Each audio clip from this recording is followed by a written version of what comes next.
Earthmark, your path to economic success. नमस्कार दोस्तों, स्वागत है आप सभी का अर्थमार्क के प्लेटफॉर्म पर। दोस्तों, आज की क्लास आपकी है मोनोपोलिस्टिक कंपटीशन के ऊपर बेस्ड। ये आपको मार्केट स्ट्रक्चर का थर्ड फॉर्म मार्केट स्ट्रक्चर है। इससे पहले हम perfectly competitive market and monopoly market cover कर चुके हैं। आज की क्लास में देखने वाले हम मोनोपोलिस्टिक कंपटीशन मार्केट का डेफिनेशन क्या है, इसके फीचर्स क्या है। हम कंपैरिजन करेंगे डिमांड का monopolistic competitive firm and monopoly firm के बीच में। देन हम देखेंगे प्राइस एंड आउटपुट कैसे डिटरमाइन होता है मोनोपोलिस्टिक कॉम्पिटिटिव मार्केट के केस में। फिक्स इसमें एक टर्म आता है एक्सेस कैपेसिटी, उस पर चर्चा करेंगे। एक आपका सेलिंग कॉस्ट होता है, उस पर चर्चा करेंगे। और क्लास के अंत में हम परफेक्ट कंपटीशन और मोनोपोलिस्टिक कंपटीशन मार्केट का कंपैरिजन करेंगे। इन दी एंड हम उसको PYQ भी डिस्कस करेंगे क्लास के अंत में। तो चलिए दोस्तों, बिना देरी के आज की क्लास हम स्टार्ट करते हैं। दोस्तों, अभी तक हमने दो प्रकार के मार्केट स्ट्रक्चर देखे। पहला था परफेक्टली कॉम्पिटिटिव मार्केट, देन दूसरा था हमारा मोनोपोली मार्केट स्ट्रक्चर। ये दोनों मार्केट स्ट्रक्चर आपका एक्सट्रीम है। ये रियल वर्ल्ड में इस टाइप का मार्केट स्ट्रक्चर मिलना बहुत ही मुश्किल होता है। रियल वर्ल्ड में जो मार्केट स्ट्रक्चर पाया जाता है उसके बारे में चर्चा करने वाले हैं, जो कि हम है कि मोनोपोलिस्टिक कॉम्पिटिटिव मार्केट स्ट्रक्चर। ये आपका इनपरफेक्ट कंपटीशन दर्शाता है। अगर मैं मार्केट को कैटेगराइज करूँ ऑन द बेसिस कंपटीशन के बेस में कैटेगराइज करता हूँ, तो हमारे पास एक आता है परफेक्टली कॉम्पिटिटिव मार्केट। दूसरा आपका होता है एक इम्परफेक्ट कंपटीशन, जिसको हमने तीन पार्ट्स में डिवाइड किया। पहला आपका मोनोपोली, जिसमें सिर्फ एक सेलर होता है। दूसरा आपका मोनोपोलिस्टिक, जिसके बारे में आज बात करने वाले हैं। तीसरा आपका होता है ओलिगोपोली। तो बेसिकली मार्केट स्ट्रक्चर का categorization on the basis of competition दो ब्रॉड पार्ट्स में डिवाइड किया गया है। पहला है competitive market, perfectly competitive market. दूसरा है इम्परफेक्ट कंपटीशन। इम्परफेक्ट कंपटीशन हमने फर्दर तीन पार्ट्स में डिवाइड किया है। पहला है monopoly, then monopolistic and oligopoly. तो ये आपका पूरा कैटेगराइजेशन है मार्केट का स्ट्रक्चर का on the basis of competition. तो आज की क्लास आपके मोनोपोलिस्टिक कंपटीशन के बीच में ऊपर जो आपके जो दो एक्सट्रीम्स मार्केट स्ट्रक्चर है, perfectly competitive market and monopoly market, इसके बीच का ये लाई करता है। It means monopolistic competitive market के अंदर कुछ फीचर्स आपको परफेक्टली कंपटीटिव मार्केट में देखने को मिलते हैं, साथ ही साथ कुछ फीचर्स आपको मोनोपोली मार्केट के देखने को मिलते हैं। ये एक ऐसा मार्केट स्ट्रक्चर है जो रियल वर्ल्ड में जो मार्केट देखी जाती है उसके क्लोज रहता है। इसके अलावा जो हमने दो मार्केट स्ट्रक्चर देखे, perfectly competitive market and monopoly market, वो थियोरेटिकल है, वो रियल वर्ल्ड में देखने को ज़्यादातर नहीं मिलता। मोनोपोलिस्टिक कंपटीटिव मार्केट इंट्रोड्यूस किया था चैम्बरलिन ने और जॉन रॉबिन्सन ने। तो ये दो इकोनॉमिक्स है जिनका मोनोपोलिस्टिक कंपटीटिव मार्केट के इंट्रोडक्शन में, आइडिया इंट्रोड्यूस करने में काफ़ी ज़्यादा योगदान रहा है। तो अगर आपसे कोई पूछे ऐसे दो इकोनॉमिक्स या ऐसा कोई इकोनॉमिक्स जिसने मोनोपोलिस्टिक कंपटीटिव मार्केट में अपना योगदान दिया है, तो वो आपके हो गए चैम्बरलिन और जॉन रॉबिन्सन। चैम्बरलिन ने अपनी book the theory of monopolistic competition में इस मार्केट का जिक्र किया था। साथ ही साथ जॉन रॉबिन्सन ने अपनी book the economics of imperfect competition के अंदर इस मार्केट का जिक्र किया है।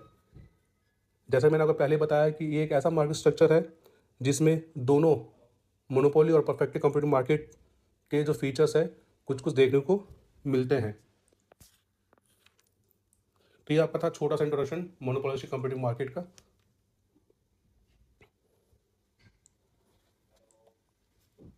अब हम बात करते हैं इस मोनोपोलिस्टिक कंपटीटिव मार्केट का डेफिनेशन और फीचर्स के बारे में।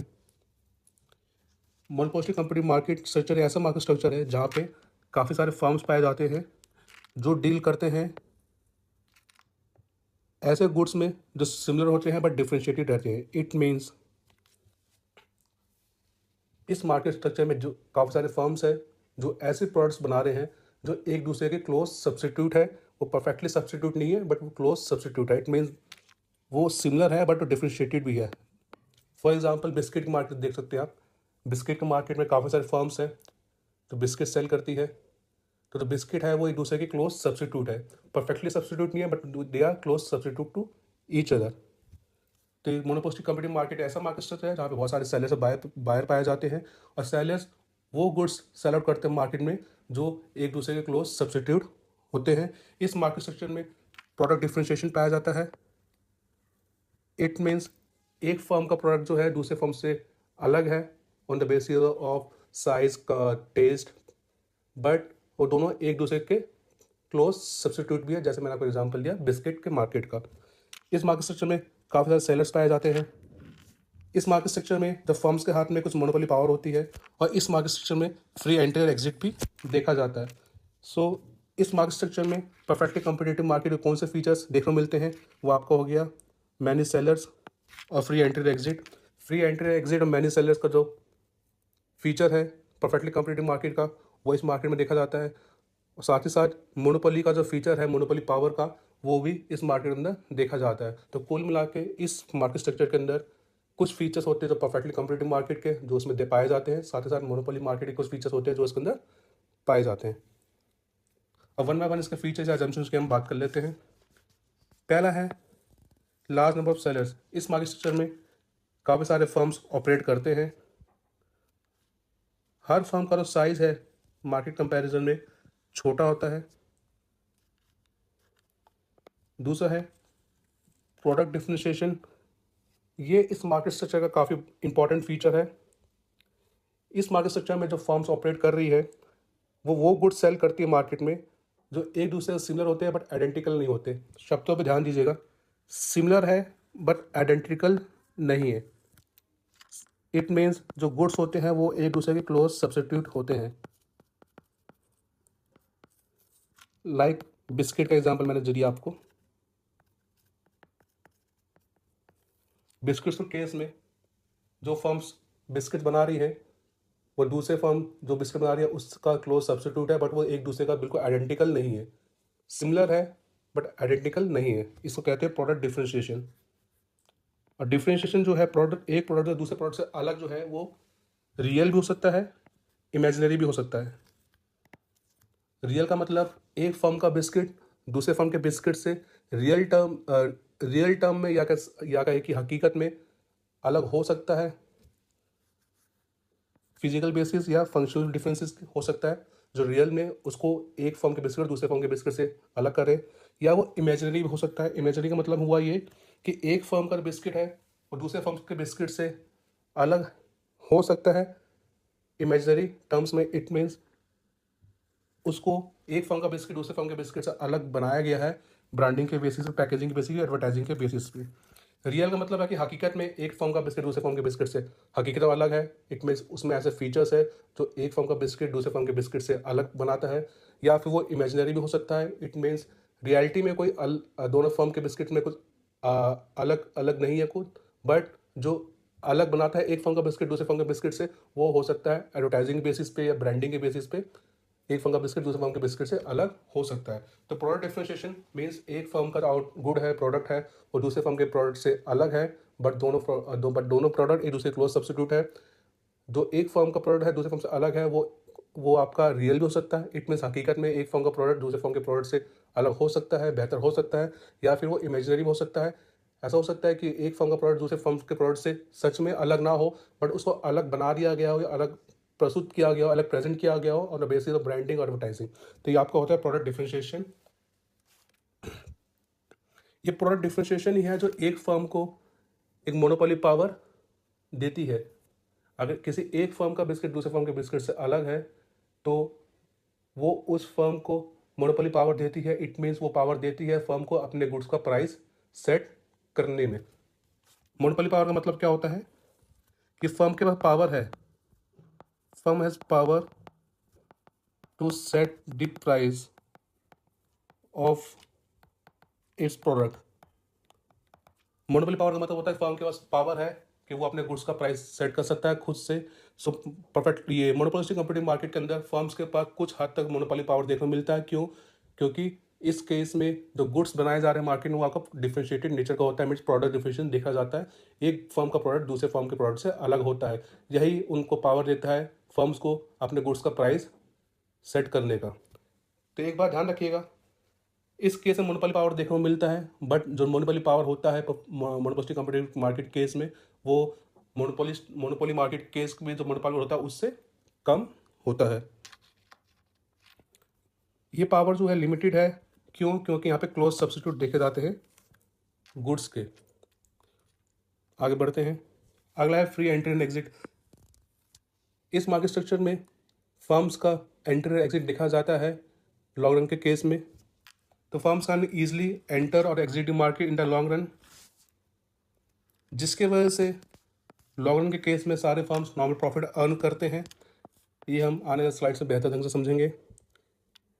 अगर फर्म्स जो एग्जिस्टिंग फर्म्स है मार्केट के अंदर, अगर वो प्रॉफिट अर्न कर रही है, पॉजिटिव प्रॉफिट अर्न कर रही है, या फिर कहीं के सुपर नॉर्मल प्रॉफिट अर्न कर रही है, उस केस में नए फर्म्स अट्रैक्ट होंगे उस मार्केट की तरफ और वो मार्केट में एंटर करेंगे।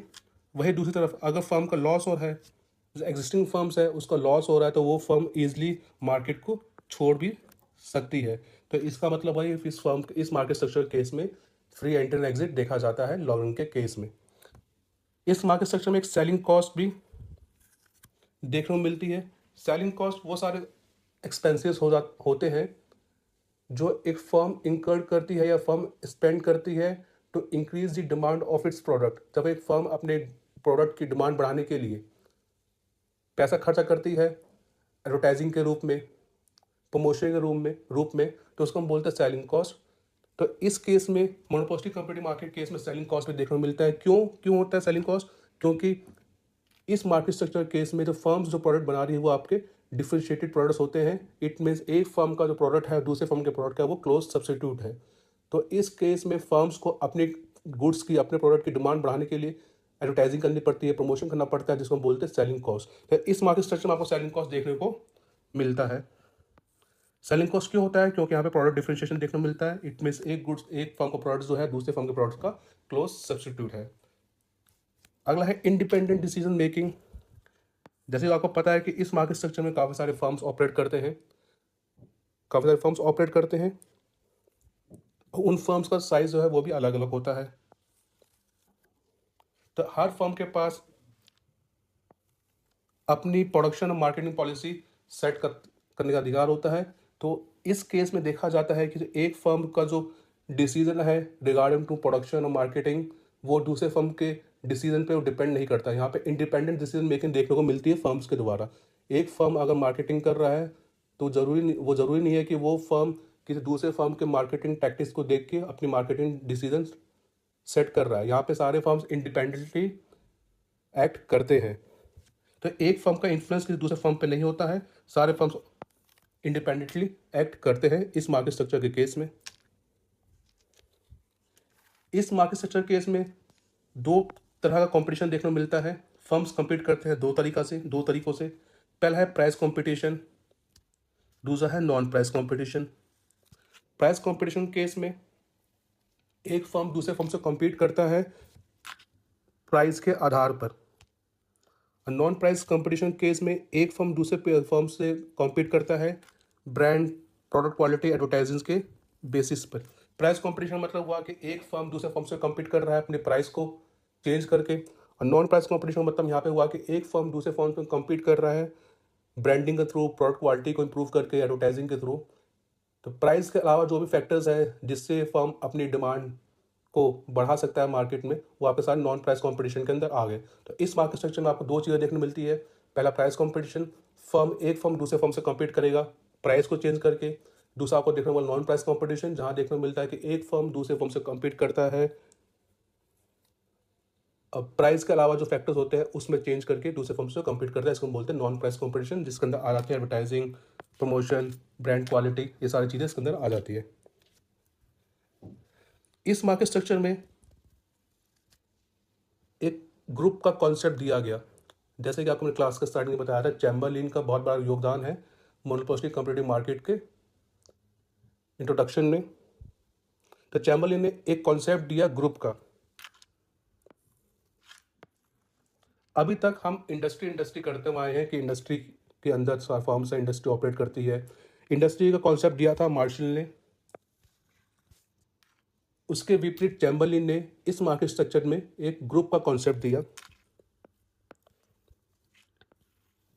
चैम्बरलिन का ग्रुप का कॉन्सेप्ट और मार्शल का जो इंडस्ट्री कॉन्सेप्ट है वो दोनों एक दूसरे अलग किस प्रकार है वो हम देखते हैं। चैम्बल मार्शल के अकॉर्डिंग एक इंडस्ट्री का मतलब होता है ग्रुप ऑफ फर्म्स जो प्रोड्यूस कर रही है आइडेंटिकल प्रोडक्ट। मार्शल के अनुसार एक इंडस्ट्री का मतलब हुआ एक ग्रुप ऑफ फर्म्स, फर्म्स का एक ऐसा समूह जो आइडेंटिकल प्रोडक्ट्स प्रोड्यूस कर रही है, मतलब कि वो एक समान प्रोडक्ट्स वो प्रोड्यूस कर रही है, उसको हम बोलते हैं इंडस्ट्री। वही चैम्बरलिन के अनुसार एक ग्रुप का मतलब हुआ फर्म्स का समूह जो गुड्स प्रोड्यूस करती है differentiated products which are closely related to each other.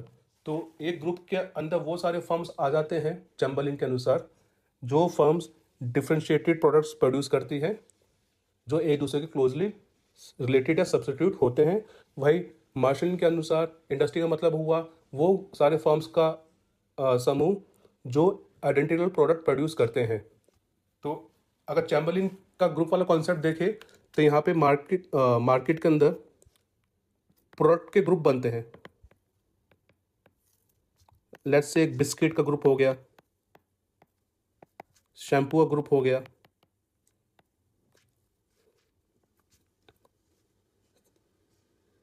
Cold drinks का ग्रुप हो गया, ये सारे आपके ग्रुप्स हो जाते हैं। जैसे बिस्किट ग्रुप में देख सकते हैं आप, इसके अंदर वो सारे फर्म्स आ जाएंगे जो बिस्किट प्रोड्यूस करती है। शैम्पू ग्रुप में एक वो सारे फर्म्स आ जाएंगे जो सिर्फ शैम्पू प्रोड्यूस करती है। और जो बिस्किट के ग्रुप में फर्म्स आ रहे हैं जो बिस्किट प्रोड्यूस कर रही है, वो सारे जो बिस्किट्स हैं अलग अलग फर्म के द्वारा, वो सब एक दूसरे फर्म के बिस्किट से डिफरेंशिएटेड है बट वो क्लोजली सब्स्टिट्यूट भी है। इसी प्रकार शैम्पू ग्रुप में वो सारे फर्म्स आ रहे हैं जो शैम्पू प्रोड्यूस करती है, बट शैम्पू जो हर फर्म का शैम्पू जो है वो दूसरे के फर्म के शैम्पू से अलग है, बट वो क्लोजली सब्स्टिट्यूट है एक दूसरे के। तो बेसिकली यहाँ पे ग्रुप्स का मतलब ऐसा वो समूह हुआ प्रोडक्ट्स फर्म का जो डिफरेंशिएटेड प्रोडक्ट्स बनाते हैं, और इंडस्ट्री का मतलब ऐसा समूह हुआ फर्म्स का जो आइडेंटिकल प्रोडक्ट्स बनाते हैं। तो यहाँ पे एक कॉन्सेप्ट जो है ग्रुप का वो चैम्बरलिन दिया था इस मार्केट स्ट्रक्चर के केस में। नेक्स्ट आपका है लैक ऑफ परफेक्ट नॉलेज। इस मार्केट स्ट्रक्चर में यह अज्यूम किया जाता है कि बायर्स और सेलर्स को परफेक्ट नॉलेज नहीं है मार्केट कंडीशन की।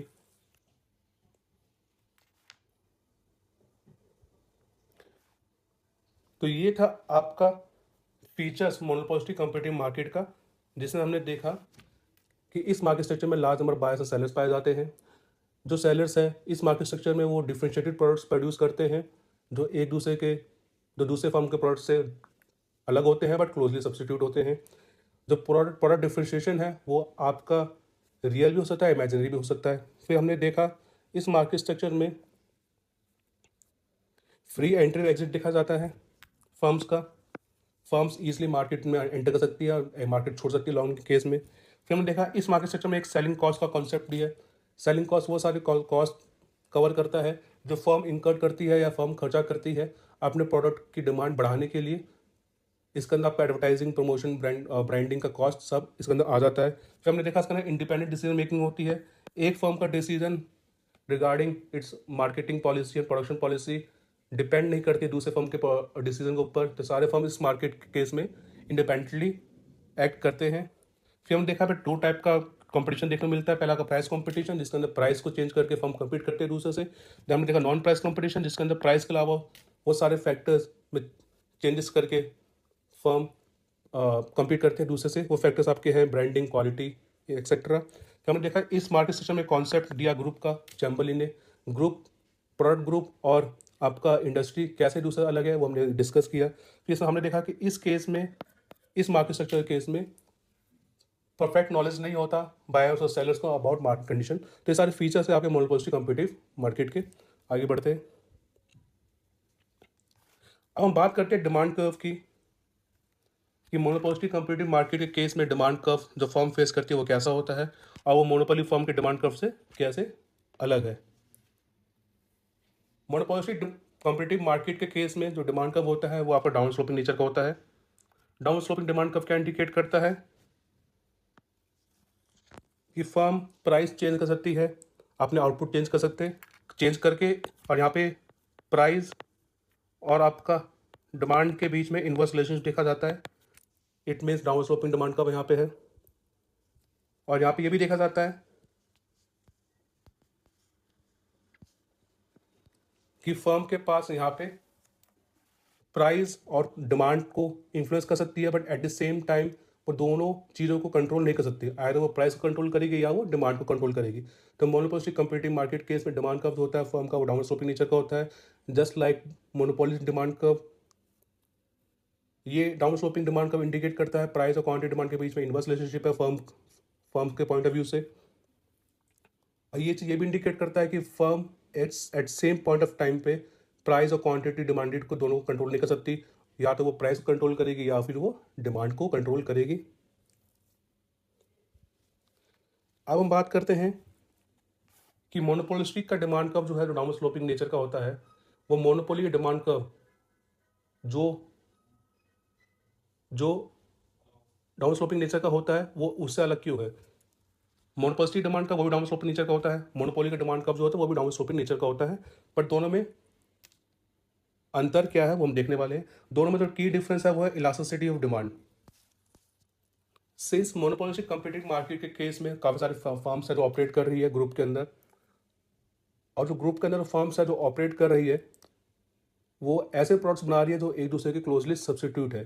तो इस केस में एक फर्म का जो डिमांड कर्व है वो इलास्टिक होता है as compare to monopoly's demand curve. Monopoly firm के केस में, मोनोपोली मार्केट के केस में सिर्फ एक फर्म होता है जो पूरे मार्केट को कंट्रोल करता है, तो उसका डिमांड कर्व जो होता है वो भी डाउन स्लोपिंग है। बट मोनोपोलिस्टिक का डिमांड कर्व जो है वो मोनोपोली के डिमांड कर्व से ज़्यादा इलास्टिक है, बिकॉज कि मोनोपोलिस्टिक मार्केट के केस में काफ़ी सारे फर्म्स ऑपरेट करती है ग्रुप के अंदर जो सब्सटीट्यूट गुड्स बनाती है। इस वजह से मोनोपोलिस्टिक कम्पिटिटिव मार्केट का डिमांड कर्व होता है वो ज़्यादा इलास्टिक होता है as compare to monopoly demand curve. क्यों? क्योंकि मोनोपोली केस में सिंगल सेलर है, कोई चॉइसेस नहीं है कोई सब्सटीट्यूट गुड्स नहीं है, तो उसका डिमांड कर्व लेस इलास्टिक होता है। बट मोनोपोलिस्टिक मार्केट केस में डिमांड ज़्यादा इलास्टिक होता है। क्यों? क्योंकि इस केस में फर्म्स का जो गुड्स प्रोड्यूस कर रही है उसके क्लोज सब्सटीट्यूट मार्केट में अवेलेबल होते हैं। तो अगर मैं एक ग्राफ में दो डिमांड का बनाऊं,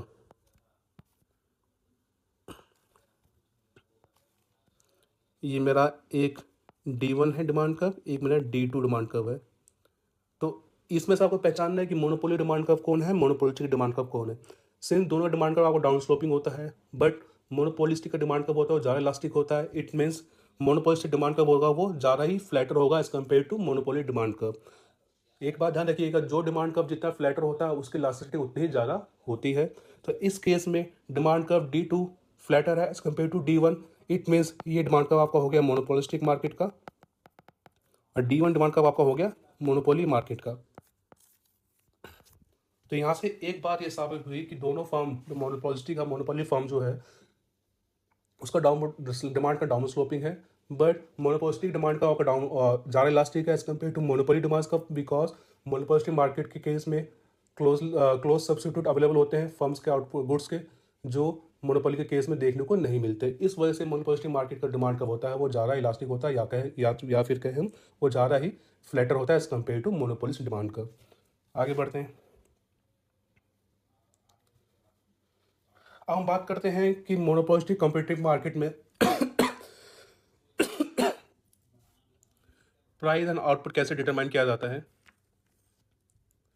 हम देखेंगे price output determination in case of short run और लॉन्ग रन।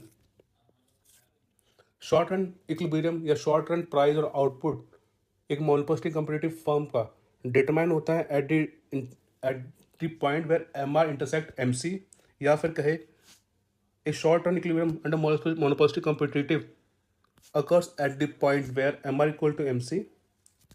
ये फर्स्ट कंडीशन है। और दूसरी है कि MC जो कट करेगा MR को वो नीचे से कट करेगा। इट मीन्स ये आपका डिमांड है मोनोपोलिस्टिक फर्म का, ये इसका MR है, ये इसका MC है। तो आउटपुट डिटरमाइन होगा at intersection point of MR MC, ये रहा। और दूसरी कंडीशन ये है कि MC जो कट करेगा MR को वो नीचे से कट करेगा। तो यह देख सकते हैं नीचे से कट कर रहा है, इसका मतलब ये होता है the slope of MC should be greater than 0।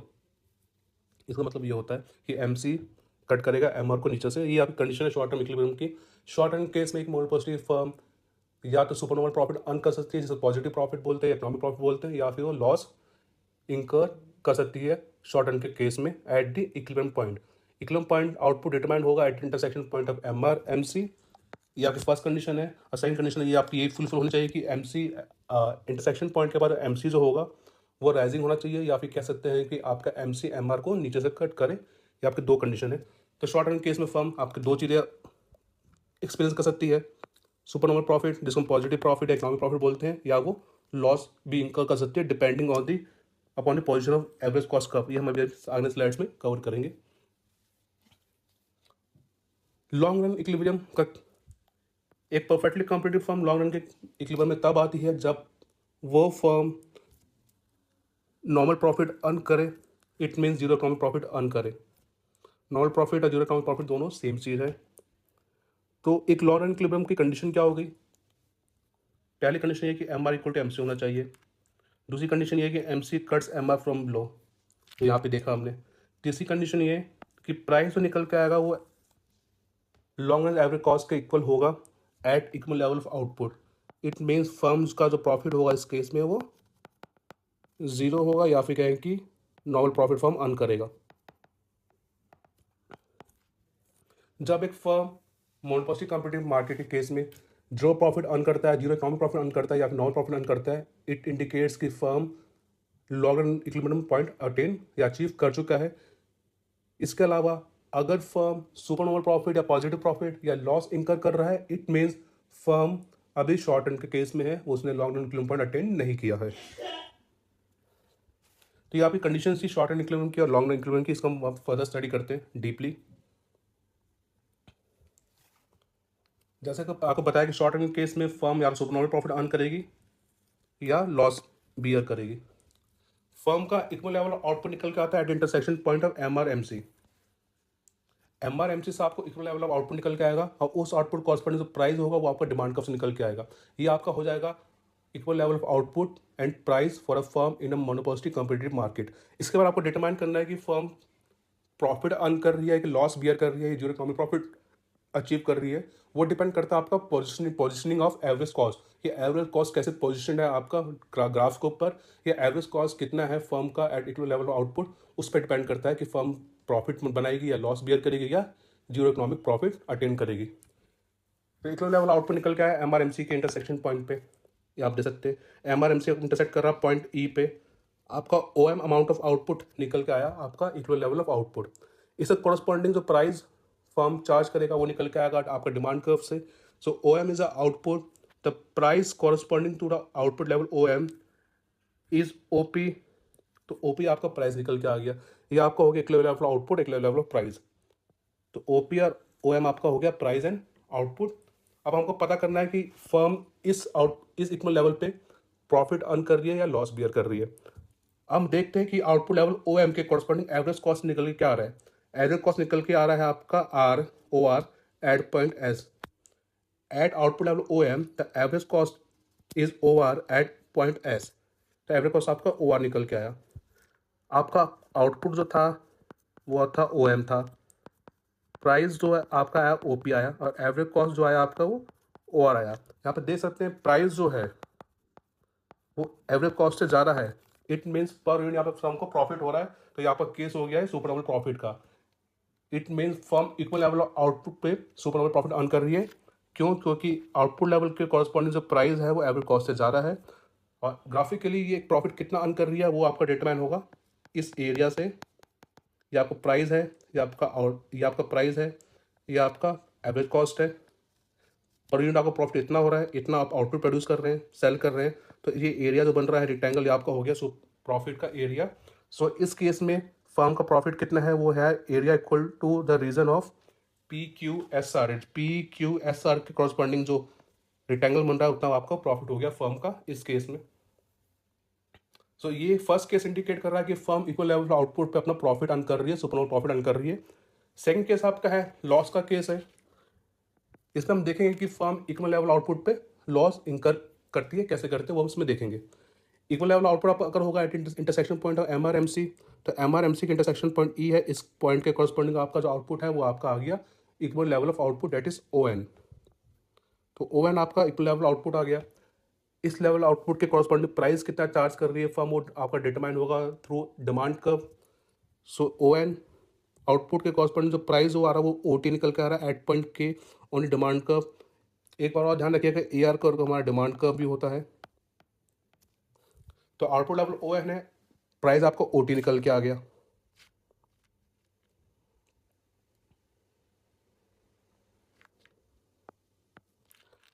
अब ओ एन लेवल आउटपुट के कॉरस्पॉन्डिंग जो एवरेज कॉस्ट निकल के आ रहा है on the average cost curve is O ji.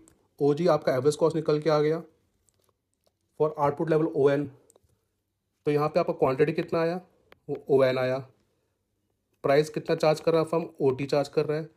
Average cost कितना फर्म को बियर करना पड़ रहा है, वो ओ जी बियर करना पड़ रहा है। यहाँ पर देख सकते हैं तो प्राइस जो है वो एवरेज कॉस्ट से कम है। इट मीन्स फर्म को इस केस में लॉस बियर देखने को मिल रहा है, जो कि इक्वल टू है दिस शेडेड रीजन। जी आपका एवरेज कॉस्ट था, पी टी आपका प्राइस है, तो ये आपका हो गया distance average cost per unit loss आपका ये हो गया। इतना आउटपुट सेल कर रहा है, ये आपका पर यूनिट लॉस दिखा रहा है ये एरिया, ये इतना आपका आउटपुट सेल हो रहा है। तो इसका कॉरस्पॉन्डिंग जो आपका एरिया कवर हो रहा है ये रेक्टेंगल कवर कर रहा है, जो आपका शो कर रहा है लॉस। तो ये आपका फर्म का लॉस हो गया at equal level of output. तो monopolistic competitive firm short and equal point पे आपके या तो लॉस बियर कर सकती है या फिर वो सुपर नॉर्मल प्रॉफिट अर्न कर सकती है। तो ये आपका केस था शॉर्ट रन का। फर्दर मूव करते हैं। अब हम बात करते हैं लॉन्ग रन की। एक मोनोपोस्टी कंपटीटिव फर्म लॉन्ग रन में इक्विलिब्रियम पॉइंट पे तब आता है जब वो फर्म जीरो इकोनॉमिक प्रॉफिट या हम कहें कि नॉर्मल प्रॉफिट बना रही होती है। जब एक मोनोपोस्टी कंपटीटिव फर्म नॉर्मल प्रॉफिट बना रही है, इट मीन्स वो firm long run equilibrium point पे आ गई है। नॉर्मल प्रॉफिट फर्म बना रही है, इट मीन्स जब फर्म का जो प्राइस है इक्वल लेवल प्राइस जो है वो फर्म के एवरेज कॉस्ट के बराबर है।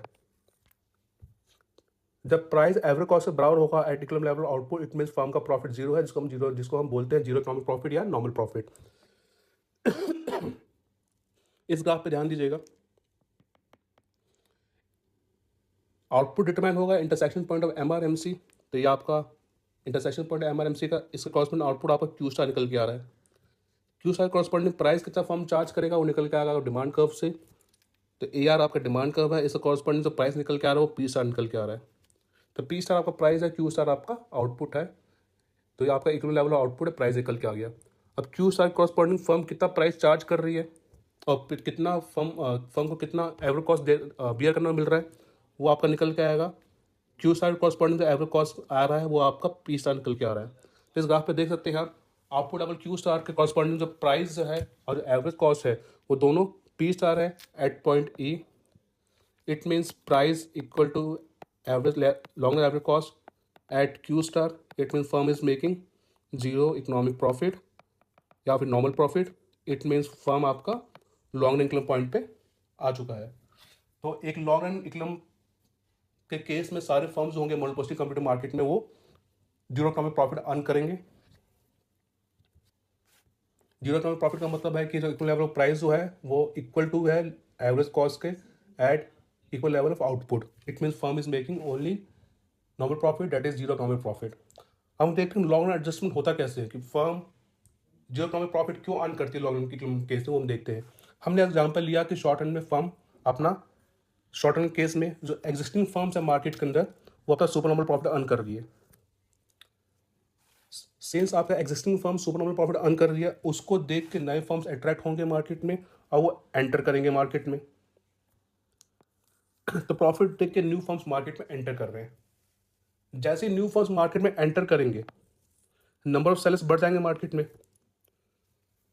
नंबर ऑफ सेलर्स बढ़ जाएंगे मार्केट में, इट मीन्स हर फर्म्स का जो मार्केट शेयर है वो कम हो जाएगा। फॉर एग्जांपल इनिशियली मार्केट में 5 फर्म्स थी और मार्केट के अंदर 1000 यूनिट्स बनाया जा रहा था। तो 1000 यूनिट्स जो सेल हो रहा था वो 5 फर्म्स मिलके सेल कर रही थी और सारे फर्म्स को प्रॉफिट हो रहा था। इन प्रॉफिट्स को देख के नए फर्म्स मार्केट में एंटर हो गए। मान लो अब 5 फर्म की जगह मार्केट में नए 5 फर्म आ गए और टोटल 10 फर्म्स मार्केट में हो गए। अब 10 फर्म्स के बीच में ये 1000 यूनिट्स बटेगी जो पहले 5 फर्म्स के बीच में बट रही थी। इट मीन्स जो पर फर्म का जो मार्केट शेयर है वो कम हो गया। सो नए फर्म जब एंट्री करेगी मोनोपोस्टी कंपटीटिव मार्केट के केस में, तो जो हर फर्म का जो शेयर है, मार्केट शेयर, वो कम हो जाएगा, जो रिप्रेजेंट होगा आपका downward shift of demand curve. So entry करने से नए सेलर्स आ गए मार्केट में, जिससे मार्केट शेयर है हर फर्म का वो डिक्रीज हो गया। मार्केट फर्म डिक्रीज हो गया हर फर्म का, ये इंडिकेट या ये रिप्रेजेंट कैसे होगा, वो होगा आपका फर्म का जो डिमांड का वो लेफ्ट वर्ड शिफ्ट हो जाएगा। तो फर्म का डिमांड का तब तक शिफ्ट होता रहेगा जब तक सारे फर्म्स का जो प्रॉफिट है वो खत्म ना हो जाए, वो प्रॉफिट आपका सुपर प्रॉफिट आपका कन्वर्ट हो जाए जीरो प्रॉफिट या नॉर्मल प्रॉफिट के अंदर। तो ये डिमांड का जो शिफ्ट हो रहा है वो तब तक शिफ्ट होता रहेगा जब तक जो ये डिमांड का एलएससी के टेंजेंट ना हो जाए। यहाँ पे देख सकते हैं at equilibrium point Q star price P star है और आपका एवरेज कॉस्ट भी पी स्टार आ रहा है। क्यों? क्योंकि इस पॉइंट पे, क्यू स्टार के पॉइंट पे, जो आपका एलएसी कर्व है, जो long range average cost curve है, वो डिमांड कर्व के टेंजेंट है एट पॉइंट ई। इस वजह से यहाँ पे प्राइस और एवरेज कॉस्ट है वो एक सेम निकल के आ रहा है at equal level of output. तो ये पूरा प्रोसेस था कि लॉन्ग एडजस्टमेंट कैसे होता है। हमने एग्जांपल लिया शॉर्ट रन में कि फर्म सुपर प्रॉफिट अर्न कर रही है। अगर फर्म सुपर प्रॉफिट अर्न कर रही है, इसको देख के न्यू फर्म्स मार्केट पे एंटर होंगे, जिसके कारण नए एंट्री फर्म के एंट्री के कारण मार्केट में सेलर्स की संख्या बढ़ जाएगी। जैसे मार्केट में सेलर की संख्या बढ़ जाएगी तो हर फर्म का जो मार्केट शेयर है वो कम होगा मार्केट के अंदर। जैसे मार्केट शेयर कम हो जाएगा तो फर्म का डिमांड कर्व जो है वो लेफ्ट वर्ड शिफ्ट होगा। ये प्रोसेस तब तक चलता रहेगा जब तक सारे फर्म्स का प्रॉफिट जो है वो पॉजिटिव प्रॉफिट से जीरो प्रॉफिट के अंदर कन्वर्ट ना हो जाए, या फिर कहे कि जो प्रॉफिट जो सुपर प्रॉफिट अर्न कर रही है फर्म, वो आपका जीरो प्रॉफिट के अंदर या नॉन प्रॉफिट के अंदर वो कन्वर्ट हो जाए। सो जो डाउनवर्ड स्लोपिंग जो लेफ्ट वर्ड शिफ्ट है डिमांड कर्व का due to entry of new firms, वो तब तक चलता रहेगा जब तक डिमांड कर्व जो है वो फर्म के एलएससी के लॉन्ग रेंज एवरेज कॉस्ट के टेंजेंट ना हो जाए। तो ये पूरा प्रोसेस था। एक बार यहाँ पे ध्यान रखिए, लॉन्ग रेंज इक्विलिब्रियम के केस में आपका at equilibrium point demand curve और एलएससी कर्व टेंजेंट होता है। ये आपका इक्विलिब्रियम पॉइंट था MRMC, इसका कॉरस्पॉन्डिंग आउटपुट निकल गया क्यू स्टार। इस आउटपुट कॉरस्पॉन्डिंग आपका डिमांड कर्व और आपका एलएससी कर्व वो फर्म का टेंजेंट होगा, तभी जाके आपका प्राइस और एलएससी दोनों एक दूसरे के समान होगा या दोनों एक दूसरे के बराबर होगा at equal level of output. तो ये था आपका मोनोपोली कम्पिटिटिव के मार्केट के केस में शॉर्ट रन लॉन्ग रन का output price determination. Short run case में फर्म आउटपुट डिपेंड करता है intersection point of MRMC। Output determine होने के बाद प्राइस डिटरमाइन होगा आपका क्वांटिटी डिमांड कर्व से। उसके बाद जब आपके पास प्राइस और क्वांटिटी दोनों आ गया तो आपको पता करना है कि फर्म प्रॉफिट बना रहा है या लॉस बियर कर रहा है। वो डिपेंड करता है फर्म का एवरेज कॉस्ट की पोजीशनिंग पे। अगर एवरेज कॉस्ट कम है प्राइस से तो फर्म आपका प्रॉफिट अर्न कर रहा है, जो सुपर प्रॉफिट बोलेंगे। अगर एवरेज कॉस्ट ज़्यादा है प्राइस से तो it mean firm loss bear कर रहा है। तो ये आपका केस था शॉर्ट रन का। लॉन्ग रन केस में सारे फर्म्स जो है मार्केट के अंदर वो जीरो टर्म प्रॉफिट या नॉन प्रॉफिट अर्न करते हैं। इट मीन्स जो आउटपुट लेवल निकल के आता है MRMC से, उस आउटपुट लेवल कॉरस्पॉन्डिंग जो प्राइस और एवरेज कॉस्ट होता है वो सेम होता है। ये इंडिकेट करता है कि at intersection point of MRMC या फिर कहे कि इक्वल लेवल आउटपुट के कॉरस्पॉन्डिंग जो एवरेज कॉस्ट कर्व है वो डिमांड कर्व को टेंजेंट होता है। तो ये था आपका मोनोपोली का price output differential in short and long run. आगे बढ़ते हैं। Long perfect monopoly competitive market case में एक कॉन्सेप्ट है एक्सेस कैपेसिटी। इसके बारे में थोड़ा चर्चा करते हैं। एक्सेस कैपेसिटी का मतलब क्या होता है पहले हम जानते हैं। एक्सेस कैपेसिटी का मतलब है the difference between the ideal output level और actual output level produce by firm in the long equilibrium under monopoly competition. पहले बात करते हैं आइडियल आउटपुट या ऑप्टिमल लेवल ऑफ आउटपुट क्या होता है। ऑप्टिमल लेवल ऑफ आउटपुट वो आउटपुट लेवल है जो आपका लॉन्ग रन एवरेज कॉस्ट के मिनिमम पॉइंट पे प्रोड्यूस होता है। तो ऑप्टिमम लेवल ऑफ आउटपुट वो आउटपुट लेवल है जो लॉन्ग रन एवरेज कॉस्ट के मिनिमम पॉइंट पे आउटपुट लेवल को बोलते हैं हम आइडियल आउटपुट। और एक्चुअल आउटपुट वो आउटपुट है जो फर्म प्रोड्यूस कर रही है लॉन्ग रन केस में। इन दोनों के बीच डिफरेंस क्या कहलाता है? एक्सेस कैपेसिटी कहलाता है। इस ग्राफ पे ध्यान दीजिएगा। इस ग्राफ पे लॉन्ग रन एवरेज कॉस्ट का मिनिमम पॉइंट क्या है? वो पॉइंट S है। क्यों? कि long run marginal cost curve long run average cost curve को उसके मिनिमम पॉइंट पे इंटरसेक्ट या कट करती है। तो पॉइंट S पे LMC cuts LAC, so this is a minimum point of LAC। इस पॉइंट के कॉरस्पॉन्डिंग जो आउटपुट है वो N निकल के आ रहा है। तो आपका एन जो है वो आपका यहाँ पे आइडल आउटपुट हो गया, और एक्चुअल आउटपुट वो आउटपुट है जो फर्म एक्चुअली प्रोड्यूस कर रही है। तो मोनोपोलिस्टी फर्म ऑपरेट करती है at intersection point of M R M C. तो ये आपका इंटरसेक्शन पॉइंट है एम आर एम सी का पॉइंट ई, इस पॉइंट के क्रॉसपेंडिंग आउटपुट निकल के जो आ रहा है वो एम निकल के आ रहा है। तो एक्चुअल आउटपुट आपका एम निकल के आया। यहाँ पे आप देख सकते हैं जो फर्म जो प्रोड्यूस कर रही है that is actual output, that is output M, वो कम है आइडियल आउटपुट से। यहाँ पे आइडियल आउटपुट कितना निकल के आया, वो एन निकल के आया। तो एक्सेस कैपेसिटी यहाँ पे क्या हुआ, एन माइनस एम। ये जो डिफरेंस है वो एक्सेस कैपेसिटी है मोनोपोलिस्टिक फर्म के लिए। तो मोनोपोलिस्टिक फर्म के केस में एक्सेस कैपेसिटी देखा जाता है, इट मीन्स फर्म जो एक्चुअली प्रोड्यूस कर रही है लॉन्ग रन के केस में वो output level ideal output level से कम होता है। आइडियल आउटपुट लेवल वो आउटपुट लेवल है जिसके corresponding long run average cost आपका मिनिमम होता है। तो यहाँ पे हम ये देखने को मिलता है कि फर्म जो है वो रिसोर्सेज का फुली यूटिलाइज ढंग से या अच्छे ढंग से नहीं कर रही। मोनोपोलिस्टिक कंपैरेटिव फर्म रिसोर्सेज जो अवेलेबल है इकोनॉमी में उसका ढंग से इस्तेमाल नहीं कर रही। इस वजह से जितना आइडियल आउटपुट प्रोड्यूस होना चाहिए वो उतना प्रोड्यूस नहीं करके उससे कम प्रोड्यूस कर रही है, और जितना दोनों के बीच डिफरेंस है उतना ही उसको हम बोलते हैं एक्सेस कैपेसिटी, कि इतना हो सकता था। अगर रिसोर्सेज का फुली यूटिलाइज करते, अच्छे ढंग से एफिशिएंटली यूटिलाइज करते तो हम एन आउटपुट लेवल प्रोड्यूस कर सकते थे।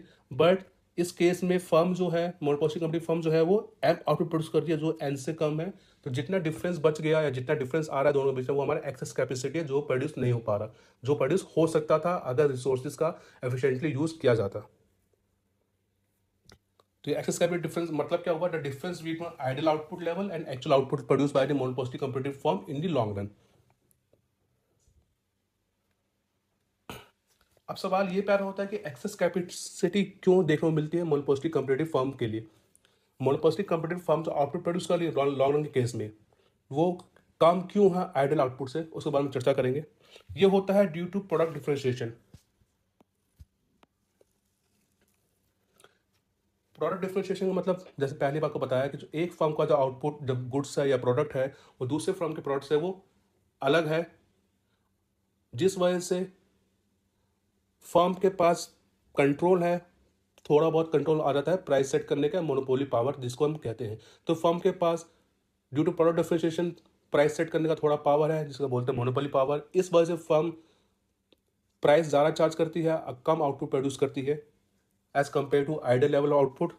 इस वजह से यहाँ पे देखा जाता है कि फर्म फुल कैपेसिटी में ऑपरेट नहीं करती और जो आउटपुट प्रोड्यूस कर रही है कम प्रोड्यूस कर रही है, ज़्यादा प्राइस चार्ज कर रही है as compare to ideal level of output. तो प्रोडक्ट डिफरेंशिएशन के कारण यहाँ पे आपका एक्सेस कैपेसिटी देखने को मिलता है। प्रोडक्ट डिफरेंशिएशन के कारण फर्म को हाथ में प्राइस कंट्रोल का थोड़ा बहुत पावर हाथ में आ जाता है, जिस वजह से प्राइस ज़्यादा चार्ज करती है या कम आउट प्रोड्यूस करती है as compare to ideal level of output. अब अगला टॉपिक है कि एक्सेस कैपेसिटी होगा। एक्सेस कैपेसिटी का डिग्री जो है वो डिपेंड करता है इलास्टिसिटी के ऊपर। इलास्टिसिटी और डिमांड के ऊपर डिपेंड करता है एक्सेस कैपेसिटी का degree. It means access capacity ज़्यादा होगा कम होगा वो किससे निर्भर करता है, वो निर्भर करता है इलास्टिसिटी ऑफ डिमांड के ऊपर। अगर डिमांड आपकी हाईली इलास्टिक है इट मीन्स आपकी डिमांड कब जितनी ज़्यादा फ्लैटर होगी, जितनी ज़्यादा डिमांड आपकी फ्लैटर होगी उतनी कम यहाँ पे एक्सेस कैपेसिटी देखने को मिलेगी। वह दूसरी तरफ आपकी डिमांड कब जितनी इनइलास्टिक होगी, जितनी स्टीपर होगी उतनी ज़्यादा वहाँ पे एक्सेस कैपेसिटी देखने को मिलेगी। ऐसा क्यों होता है, जब आपकी डिमांड हाईली इलास्टिक है या फ्लैटर है उस केस वो इंडिकेट करता है कि फर्म का जो प्रोडक्ट है वो उसके क्लोज सब्सिट्यूट मार्केट में अवेलेबल है। जब क्लोज सब्सिट्यूट मार्केट में अवेलेबल होंगे तो उस फर्म के हाथ में प्राइस चार्ज करने का कंट्रोल उतना ही कम होगा। जितना प्राइस कम होगा चार्ज करने का कंट्रोल उतना ही वो आइडियल आउटपुट लेवल के क्लोज वो प्रोड्यूस करेगा और जिस वजह से एक्सेस कैपेसिटी आपको कम देखने को मिलेगा। वही दूसरी तरफ अगर फर्म का डिमांड कब हाईली इनइलास्टिक है स्टीपर है इट मीन्स उस फर्म का जो प्रोडक्ट है उसके क्लोज सब्सिट्यूट उतने नहीं है जितने हाईली इलास्टिक के केस में है। तो जितने कम क्लोज सब्सिट्यूट उतना ज़्यादा पावर फर्म के हाथ में होता है प्राइस चार्ज करने का। जितना ज़्यादा मोनोपोली पावर फर्म के हाथ में है उतना ज़्यादा वो हाई प्राइस चार्ज करेगा और उतना ही कम आउटपुट प्रोड्यूस करेगा। इस वजह से जो यहाँ पे डिफरेंस देखा जाता है आइडियल आउटपुट और एक्चुअल आउटपुट के बीच वो ज़्यादा देखने को मिलता है। तो इन शॉर्ट, अगर डिमांड हाईली इलास्टिक है तो एक्सेस कैपेसिटी कम है, अगर आपकी डिमांड फर्म की डिमांड हाईली इनइलास्टिक है तो उस केस में एक्सेस कैपेसिटी ज़्यादा है। नेक्स्ट आपका टॉपिक है सेलिंग कॉस्ट का। क्लास के स्टार्ट में मैंने बताया था कि मोनोपोली कंपटीटिव फर्म के केस में सेलिंग कॉस्ट देखने को मिलता है। सेलिंग कॉस्ट वो सारे कॉस्ट होते हैं जो फर्म इंकर्ड करता है या एक्सपेंड खर्चा करता है अपने फर्म की डिमांड, अपने प्रोडक्ट की डिमांड बढ़ाने के लिए। तो ये सारे एक्सपेंसेस हैं जो किए जाते हैं अपने प्रोडक्ट की डिमांड को इंक्रीज करने के लिए, सारे आपके सेलिंग कॉस्ट कहलाते हैं। एग्जाम्पल तौर पे एडवर्टाइजिंग, प्रमोशन, ये सारे आपके सेलिंग कॉस्ट के एग्जाम्पल हैं। तो हम बात करते हैं सेलिंग कॉस्ट और प्रोडक्शन कॉस्ट, ये दोनों एक दूसरे से अलग कैसे हैं।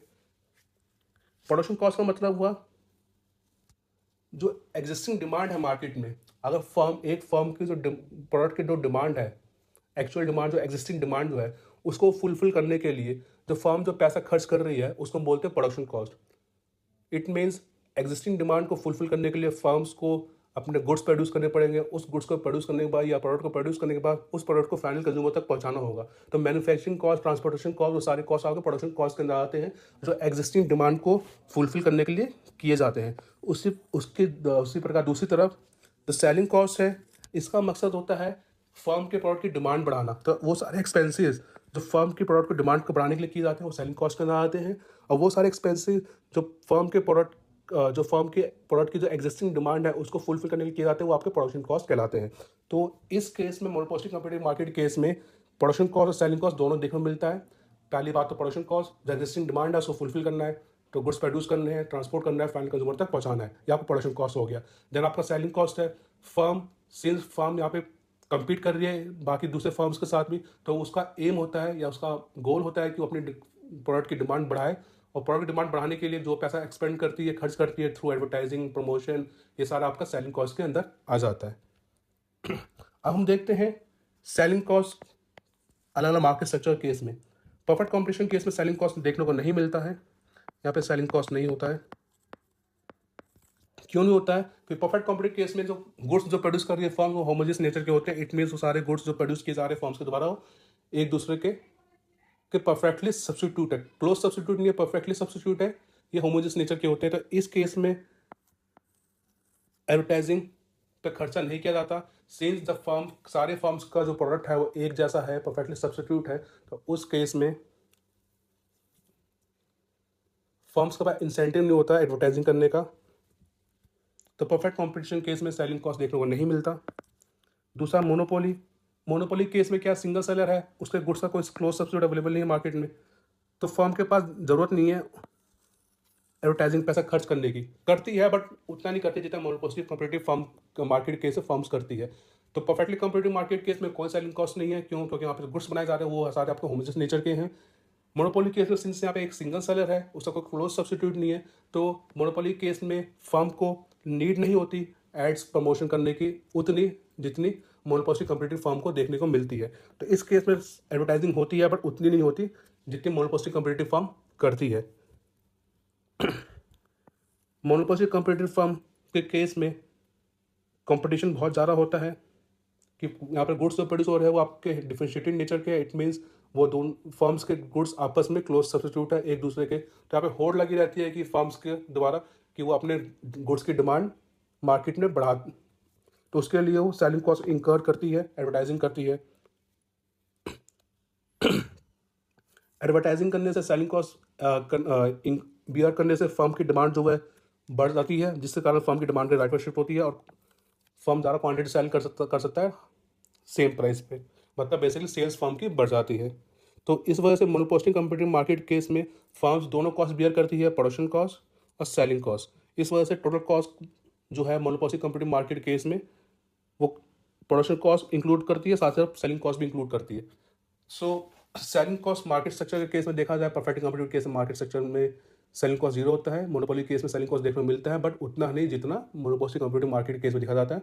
मोनोपोली कॉम्पिटिटिव मार्केट केस में सेलिंग कॉस्ट बहुत ज़्यादा देखा जाता है। क्यों? क्योंकि इस केस में जो फर्म्स प्रोड्यूस कर रही है गुड्स वो आपके डिफरेंशिएटेड नेचर के हैं और फर्म्स के बीच होड़ लगी रहती है अपने प्रोडक्ट की सेल्स बढ़ाने के लिए, इस वजह से सेलिंग कॉस्ट वो इंकर करते हैं। So therefore monopoly company market case में जो सेलिंग जो टोटल कॉस्ट फर्म बियर कर रही है वो आपका सम है production cost and selling cost का। अब तक हमने देखा कि monopoly company firm selling cost पे बहुत अच्छा खासा पैसा खर्च करती है अपने गुड्स की, अपने प्रोडक्ट की डिमांड बढ़ाने के लिए। अब सवाल होता है कि एक optimal level of selling cost या optimal level of advertising expenses कितना होना चाहिए फर्म के द्वारा।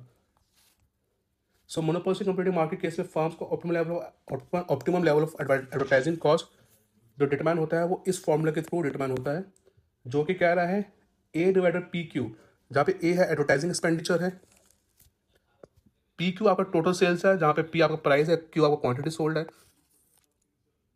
ई ए जो है, ई सबस्क्रिप्ट ए, वो आपका है elasticity of advertising, which means the percentage change in firm's product demand due to percentage change in advertising expenditure. तो ये जो है आपका इलास्टिसिटी एडवर्टाइजिंग है, जो कहता है कि कितना चेंज आ रहा है आपका डिमांड में due to change in advertising expenses, ये आपका ई इंडिकेट करता है।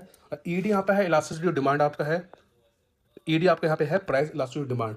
तो ऑप्टिमम लेवल ऑफ एडवर्टाइजिंग जो होगा वो डिटरमाइन होगा इस फॉर्मूला के थ्रू, जो कह रहा है the profit maximum level of advertising to sales ratio, that is A divide by P Q. A आपका प्रॉफिट, ए आपका एडवर्टाइजिंग एक्सपेंडिचर है, पी का आपका टोटल सेल्स है। तो टोटल सेल्स का वो हिस्सा जो एडवर्टाइजिंग में खर्च हो रहा है वो इक्वल टू होगा आपका ratio of minus E A and E D. E A is a advertising expenditure, price elasticity of advertising, and E D is a price elasticity demand. तो ये आपका फॉर्मूला है।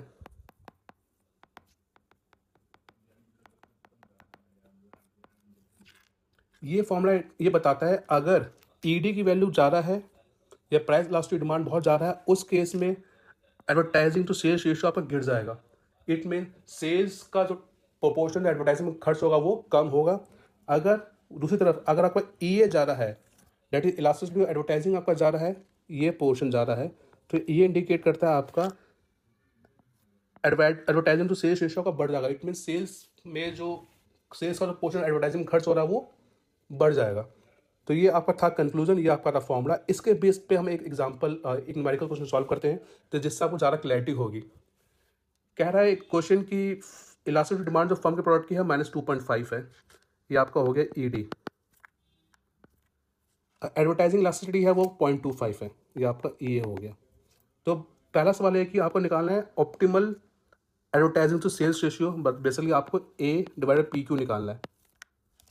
A divide by P Q क्या होता है आपका, वो आपका होता है minus E A divide by E D. यहाँ पे हो गया ये -0.25 और ई डी आपका -2.5 है। तो ये आपका है, ये आपका है 0.25 और ई डी आपका है 2.5।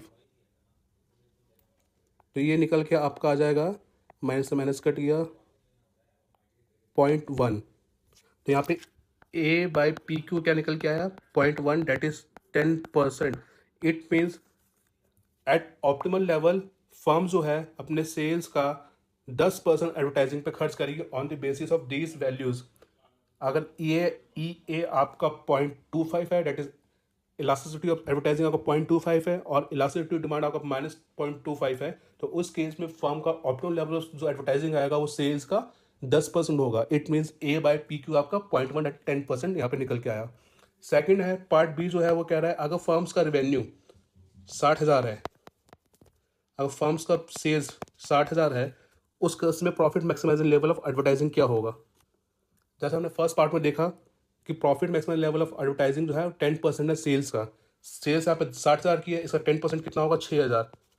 तो profit maximum level of sales यहाँ पे कितना आया 6,000। अगर इसको हम पूरा फॉर्मूला से सॉल्व करें दोबारा, तो ये हमारा फॉर्मूला है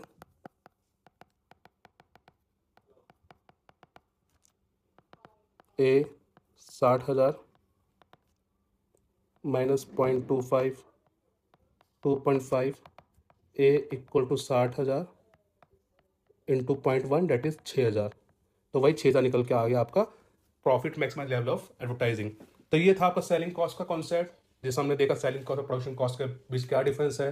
फिर हमने देखा मार्केट स्ट्रक्चर के बेसिस पे सेलिंग कॉस्ट कहाँ का कैसे कैसे डिफर करता है। फिर हमने देखा ऑप्टिमल लेवल ऑफ एडवर्टाइजिंग कितना मोनोपोस्टिव फर्म कम्पिटिटिव फर्म करती है, उसका फॉर्मूला हमने देखा जो कि है A/PQ इक्वल टू -EA/ED। ये आपका फॉर्मूला बताता है कि फर्म कितना सेल करेगा, कितना पैसा खर्च करेगा अपना टोटल सेल्स का एडवर्टाइजिंग के ऊपर, जो डिपेंड करता है आपका price elasticity of demand and elasticity of advertising. इसके बेस हमने क्वेश्चन सॉल्व किया फॉर बेटर क्लैरिटी। अब आगे बढ़ते हैं। नेक्स्ट टॉपिक आपका परफेक्टली कॉम्पिटिटिव और मोनोपोस्टिव कंपटीशन के बीच में डिफरेंस। या आपकी क्लास का आज की क्लास का ये लास्ट टॉपिक है। अजम्पशन के बेसिस पे डिफरेंस क्या क्या है परफेक्ट कंपटीशन और मोनोपोस्टिव कंपटीशन का, वो हम देखते हैं। Perfectly competitive market deals in homogeneous product. On the other hand, monopolistic competitive market deals in differentiated products. Perfectly competitive market में कंट्रोल प्राइस के ऊपर नहीं होता, ईच फर्म आपका प्राइस टेकर की तरफ काम करती है। बट मोनोपोलिस्टिक कंपetitive केस में फर्म के हाथ में थोड़ा बहुत प्राइस कंट्रोल होता है। क्यों? क्योंकि फर्म्स जो डील कर रही है वो डिफरेंशिएटेड गुड्स में डील कर रही है।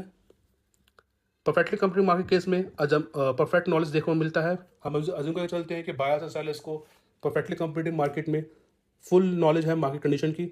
उसके विपरीत हम मोनोपोस्टिक कंपीटिटिव मार्केट केस में अज्यूम कर चलते हैं कि बायर्स और सेलर्स को पूरी नॉलेज नहीं है मार्केट के बारे में। डिमांड कर्व के बेसिस क्या डिफरेंस है? परफेक्टली कंपीटिटिव मार्केट का डिमांड कर्व जो होता है वो आपका हॉरिजॉन्टल होता है, क्योंकि यहाँ पे फर्म प्राइस टेकर होता है। तो इस केस में आपका डिमांड कर्व भी होता है हॉरिजॉन्टल। सिंस आपका डिमांड का हॉरिजॉन्टल है, इसलिए AR इक्वल टू MR देखने को मिलता है परफेक्टली कॉम्पिटिटिव मार्केट के केस में। वही दूसरी तरफ मोनोपोलिस्टिक कॉम्पिटिटिव मार्केट केस में डिमांड कर्व आपका होता है फर्म का डाउन स्लोपिंग नेचर का होता है। ये आपका डिमांड कर्व है जिसको AR बोलते हैं, और इसका MR भी डाउन स्लोपिंग नेचर का होता है। ये आपका MR है। Price and output perfectly competitive market case में फर्म हाई आउटपुट प्रोड्यूस करती है at lower prices as compared to monopolistic competitive market. Monopolistic competitive market जो है कम आउटपुट प्रोड्यूस करती है, ज़्यादा प्राइस चार्ज करती है as compare to perfectly competitive market. इस बात पर ध्यान दीजिएगा। AR या प्राइस या डिमांड बोल लूँ उसको, ये आपका MR है, ये आपका MC है।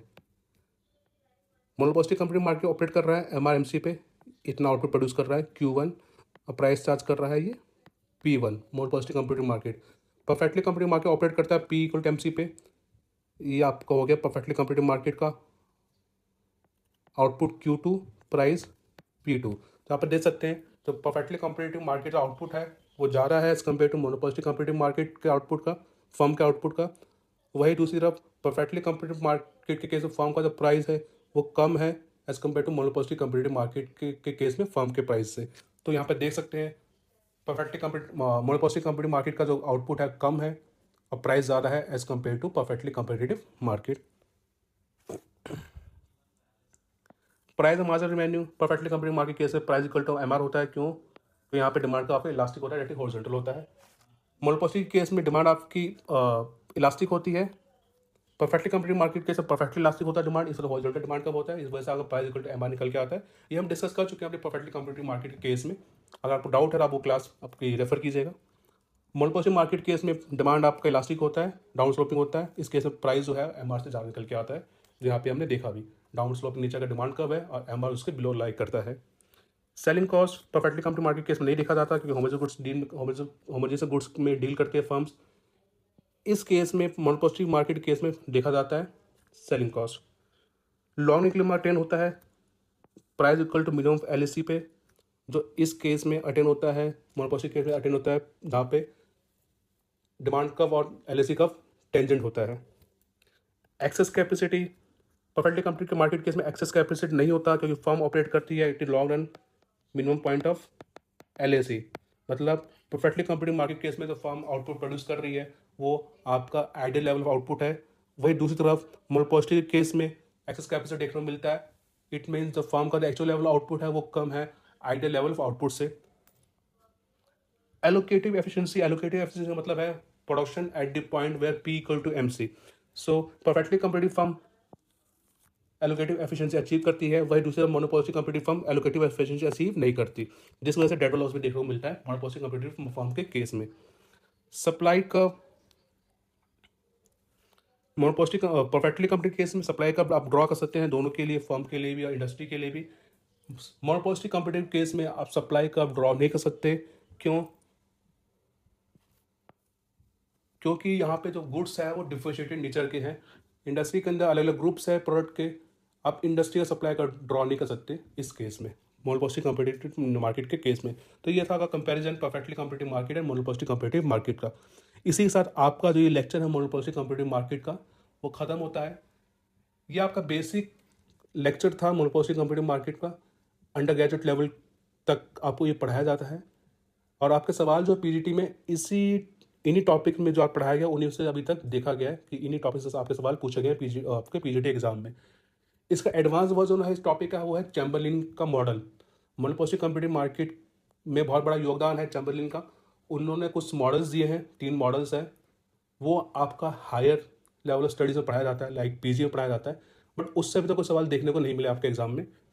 अब हम देखते हैं PYQ इस टॉपिक से जो आए हैं एग्जाम में। पहला है the total cost in monopolistic competition the sum of. Monopolistic competitive market के केस में टोटल कॉस्ट में आपको प्रोडक्शन कॉस्ट और सेलिंग कॉस्ट दोनों देखने को मिलता है, तो answer would be option B. Which is created under monopolistic competition due to entry of too many firms in the long run and absence of price competition, each firm produces much less than its full capacity। ये कह रहा है कि full capacity से कम produce कर रहा है firm, तो उसको हम क्या बोलते हैं? फुल कैपेसिटी का मतलब आपका हो गया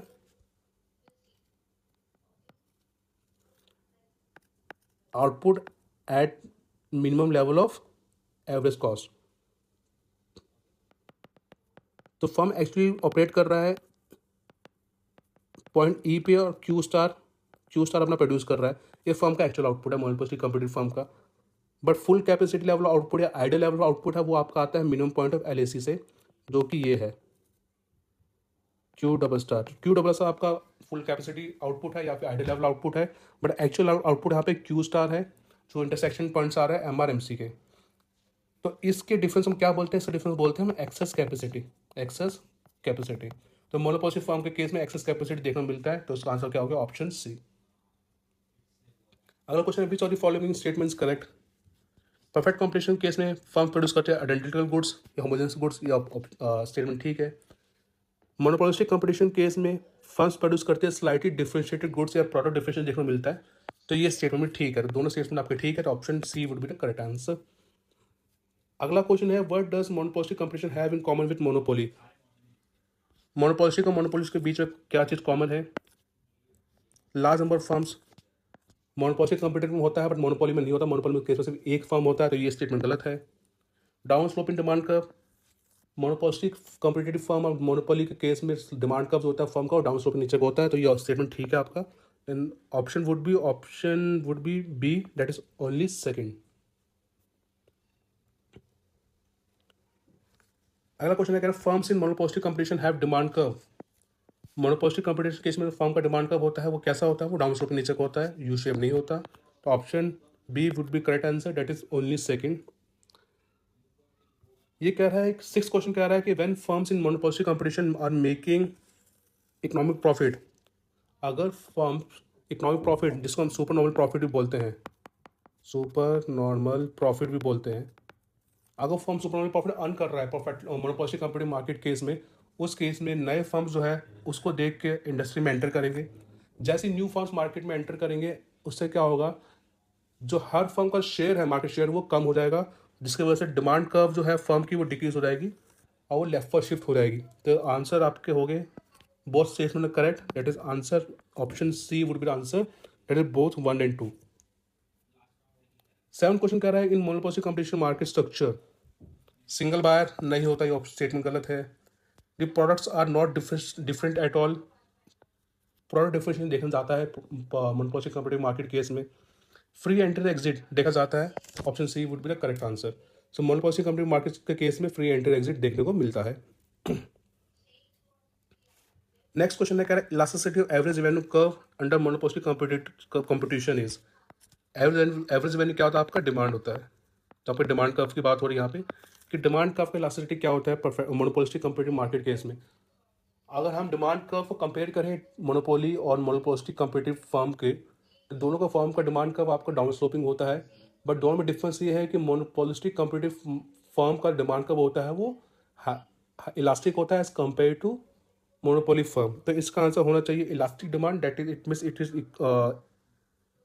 मोर देन 1। जब आपकी demand absolute value demand absolute value elastic demand greater than 1 होता है तो आपका मीन वो इलास्टिक डिमांड है। तो मोनोपोलिस्टिक कंपटीशन केस में डिमांड की इलास्टिसिटी जो होती है वो ग्रेटर देन 1 होती है। एक monopolistic competitive firm supernormal profit earn करता है शॉर्ट टर्म में, क्यों? वो कि फर्म जो डील कर रहा है, प्रोडक्ट बना रहा है, वो प्रोडक्ट डिफरेंशिएशन है और वो गुड्स डिफरेंशिएटेड है दूसरे फर्म्स के प्रोडक्ट से। जब फर्म्स जो है ऐसे गुड्स बना रहे हैं जो एक दूसरे के डिफरेंशिएटेड है, क्लोजेस्ट सब्स्टिट्यूट है, उस केस में फर्म अपने प्रोडक्ट की क्वालिटी या डिमांड इंक्रीज करके प्रॉफिट अर्न कर सकता है। डिमांड इंक्रीज करने के लिए फर्म सेलिंग कॉस्ट इंकर करता है, एडवर्टाइजिंग के थ्रू अपनी डिमांड को अपने प्रोडक्ट को प्रमोट करता है, जिसके कारण फर्म की डिमांड जो बढ़ जाती है एट सेम प्राइस, जिससे फर्म को सुपर प्रॉफिट देखने को मिलता है। तो product differentiation would be the correct answer of this question. Option C is the correct answer. 10th question कह रहा है which following is not a feature of monopolistic competition. नीचे दी गई स्टेटमेंट में से कौन सा जो स्टेटमेंट है वो फीचर नहीं है मोनोपोलिस्टिक कंपटीशन का। पहला है perfectly inelastic demand. Perfectly elastic demand नहीं होता, डिमांड का जो उस केस में देखा रहा है डाउन स्लोप नेचर होता है। परफेक्टली इलास्टिक डिमांड मतलब हो गया वो डिमांड का आपका वर्टिकल हो, बट इस केस में आपका ये डाउन स्लोपिंग होता है, तो ये ऑप्शन गलत है। अगला है marginal revenue below average revenue curve, ये ठीक है, ये देखा जाता है मोनोपोलिस्टिक कॉम्पिटिटिव मार्केट केस में। मैनी बायर्स मैनेजर्स ये भी देखा जाता है, काफ़ी सारे सेलर्स काफ़ी सारे बैट्स होते हैं इस मार्केट स्ट्रक्चर में, ये भी देखा जाता है। एक्सेस कैपेसिटी भी फर्म एक्सपीरियंस करती है मोनोपोलिस्टिक कॉम्पिटिटिव मार्केट केस में, फर्म्स जो एक्सेस कैपेसिटी एक्सपीरियंस करती है। तो ये सारे तीनों फीचर्स हो गए आपके मोनोपोलिस्टिक कॉम्पिटिटिव मार्केट का। बट ऑप्शन 1 जो है that is perfectly elastic demand का, ये फीचर नहीं है। डिमांड का एक्चुअली होती कैसे, डाउन स्लोपिंग। तो ये आंसर हो गया अगर क्वेश्चन का ऑप्शन ए।